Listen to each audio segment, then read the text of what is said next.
ఇక మృతదేహాన్ని అడవిలో వదిలేసిన 108 సిబ్బంది అట. ఇక వీళ్ళని ఏమనాలో అర్థమవుతలేదు. ఇక అనారోగ్యంతో జిల్లా ఆసుపత్రిలో మహిళా మృతి అట. స్వగ్రామానికి తీసుకెళ్తుండగా ఘటన అట. ఐటీడీఏ అధికారులకు ఫోన్ చేసిన స్పందన కరువంట. ఆఖరుకు ప్రైవేటు వాహనంలో తరలింపు. ఎంత ఘోరం ఇది. అనారోగ్యంతో చనిపోతే మహిళా మృతి చనిపోతే వాళ్ళకి ఇంటికాడ దగ్గర తీసుకెళ్ళి వదిలేయాలి. అట్లాంటిది అడవిలో పోతా అంటే మధ్యలో వదిలేసి వీళ్ళు ఏదైతే సిబ్బంది ఉన్నారో 108 సిబ్బంది మధ్యలో వదిలేసిపోయారట. మరి వీళ్ళకు ఏం దరిద్రం ఏం రోగం పుట్టిందో కానీ మొత్తానికి అయితే మధ్యలో అట్లా వదిలేసిపోయారట పాపం. సో ఇది ఎక్కడంటే సమాజంలో రోజు రోజుకు మానవత్వం మంట కలిసిపోతుందట. ఈ కోవలోనే ఓ గురువమ్మ మృతదేహాన్ని నట్ట అడవిలో 108 సిబ్బంది వదిలేసిన సంఘటన నాగర్ కర్నూలు జిల్లాలో చోటు చేసుకున్నదట.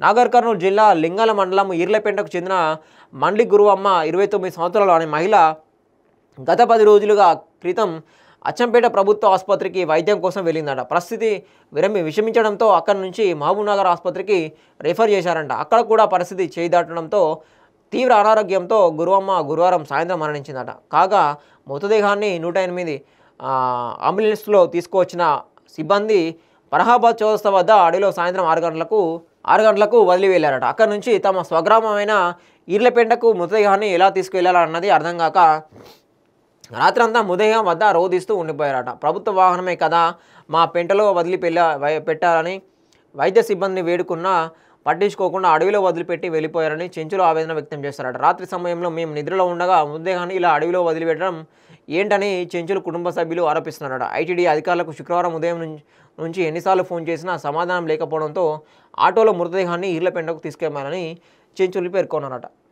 సో ఇట్లా ఉన్నది పరిస్థితి. ఏది ఆదివాసులకు సంబంధించి చెంచులు ఉంటారు కదా, వాళ్ళు చెంచులు అడవిలో బతుకుతూ ఉంటారు. సో వాళ్ళకి ఏదైనా అనారోగ్యం అయితే దగ్గరలో ఉన్న మండలం టౌన్కు ఒక ఆసుపత్రికి వెళ్ళడం జరుగుతుంది.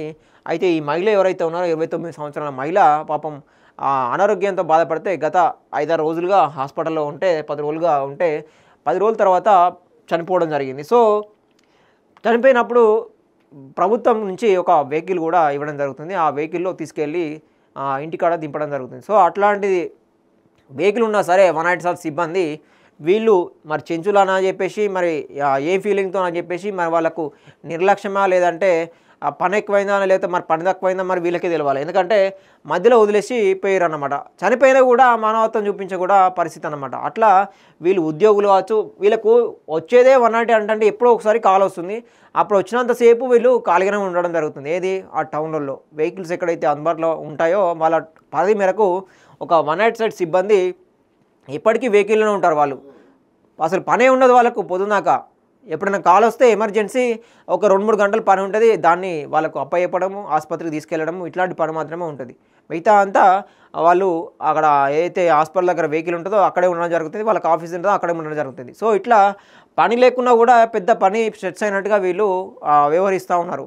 సో దీని మీద కూడా కొంచెం ఆలోచిస్తే అప్పుడప్పుడు ఇట్లాంటి సంఘటనలు కూడా ఆలోచించి ప్రభుత్వం కూడా వీళ్ళు సిబ్బంది అయితే ఉంటారో ఆ సిబ్బంది మీద చర్యలు తీసుకుంటే ఇట్లాంటి సంఘటనలు కూడా మళ్ళీ జరగకుండా ఉంటాయి.